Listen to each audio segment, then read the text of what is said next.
తెలంగాణలో కొంతమంది నాయకుల రాసలీలలంటూ మహిళలతో మాట్లాడిన ఆడియోలు వాట్సాప్ గ్రూపుల్లో వైరల్ అవుతుండటం, సరే అక్కడ పత్రికలు రాస్తున్నాయో తెలియదు నాకు, ఎందుకంటే ఇక్కడ పత్రికల్లో అయితే తెలంగాణ వార్తల్లో పెద్దగా హైలైట్ కావట్లేదు కాబట్టి ఆంధ్రాలో.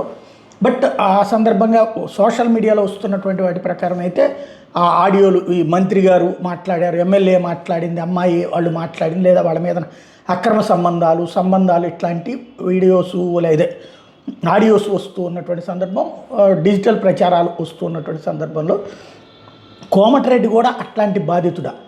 తను బాధపడడానికి కారణం రేవంత్ రెడ్డి.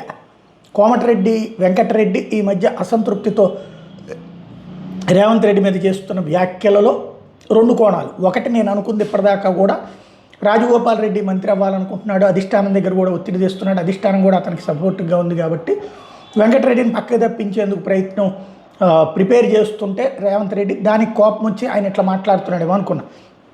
కానీ వ్యక్తిగత విషయాలలో గురించి మీడియాలో రాస్తున్నారు అంటే మేబీ అక్కడ పేపర్లో రాస్తున్నట్టున్నారు. నేను కూడా మాట్లాడగలనంటూ ఆయన చేసిన వ్యాఖ్యలు కొంత సంచలనం. ఆయన ఏం మాట్లాడారు విందాం. ఒకసారి మా మీద ఏంటి, కొన్ని రోజులు బాధపడతాం, మాకు కూడా భార్య పిల్లలు వాళ్ళు కూడా బాధపడతారు, మా బంధువులు బాధపడతారు, మా కార్యకర్తలు బాధపడతారు. కానీ ఆఫీసర్ పైన ఐఏఎస్ ఆఫీసర్ని చూడకుండా అసలు ఎక్కడ పోతుంది అర్థమవుతుంది నాకేది.